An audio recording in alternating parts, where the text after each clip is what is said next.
All right, here we are. Module 8, Chapter 11. The Adolescent. Take a breath.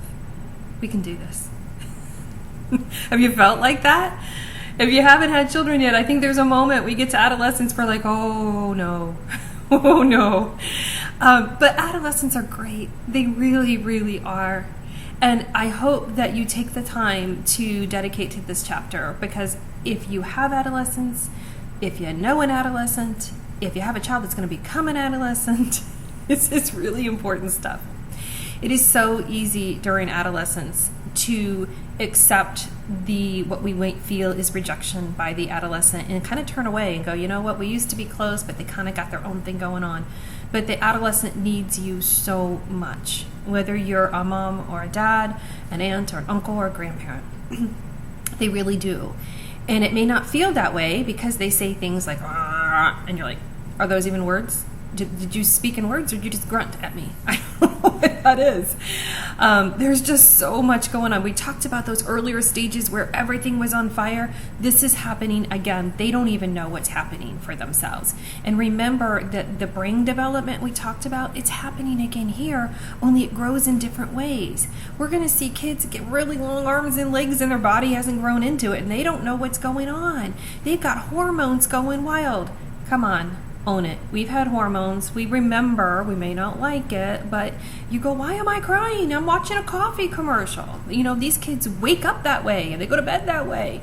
They've got glycemic issues going on because the body just needs so much energy. And what are they filling it in with? Junk, bad food for themselves. And as parents, we feel that they're able to get to their own meals. And what are they filling up with? Junk.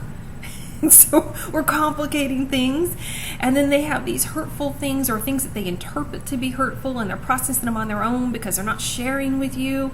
There's a lot going on in adolescence. They really, really need you. So I hope you pay attention in these chapters. And that's what we're going to focus on. The conception. What does an adolescent feel? It's hard to step into the shoes of an adolescent. And in fact, it may be scary for some of us to go back and remember that. But the truth is, and here's the good news, the majority of adolescents and their parents will get through it in a healthy, positive way. I'm not saying there's not going to be ups and downs. I'm saying we're going to get through it in a healthy and positive way. One of the things that we're going to have to look at is the physical transition into adulthood. And this can be, again, we got a big range here. So just like a child may walk at 1 or they may walk at 18 months, we've got a big range here. We've got early development, we've got later development, a lot of things that are happening on there. My daughter is doing online schooling, and the other day we heard what appeared to be a man. She's 10. And I'm like, do you have a guest speaker? Like, who? What are you doing? You're supposed to be in school. So I had to kind of poke my nose in there. He's 10, and he's got a grown-up voice, and he's 10. So, the voice is growing, his body isn't. It's a weird kind of space there. So this is happening for the kids as they physically develop into adulthood, and different things will be growing at different times. So, we get a long arm and his, short legs, and then the legs catch up, and then the brain comes in after there. And so we got a lot going on here. We're going to focus on the impact of puberty on children and the health. For Piaget, focusing here on the formal operational phases as they go into adolescence. This is a time where they really start to formulate that self-identity and that concrete thinking of future thinking, concrete understanding, more pre-adult. Please don't put them into a phase of adult. Teenagers are not little adults.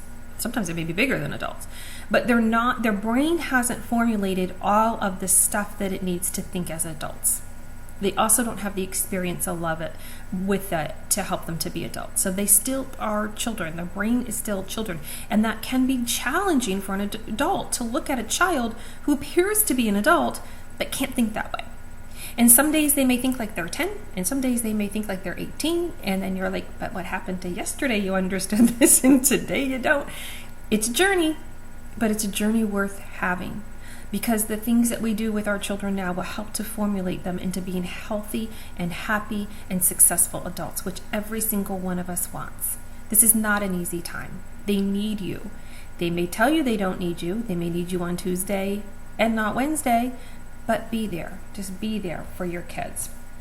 We're going to be looking at things like helping them to understand the consequences for their actions, and helping them to understand as they seek to develop their independence, and help them to understand choices and implements and how those things come together, but still being there to support them through those changes. And finally, focusing on learning at school. So at this point, as you have an adolescent, they're going to start picking some of their own courses. The work and the learning is much harder. It's much more intricate. You're going to start to really see talents and interests and things that we can nurture into adulthood. So I promise you'll get through it. So I hope you enjoy the chapter. I hope you take the time to really focus on it and see what you can grab from that. And as always, if you have any questions, I'm here for you.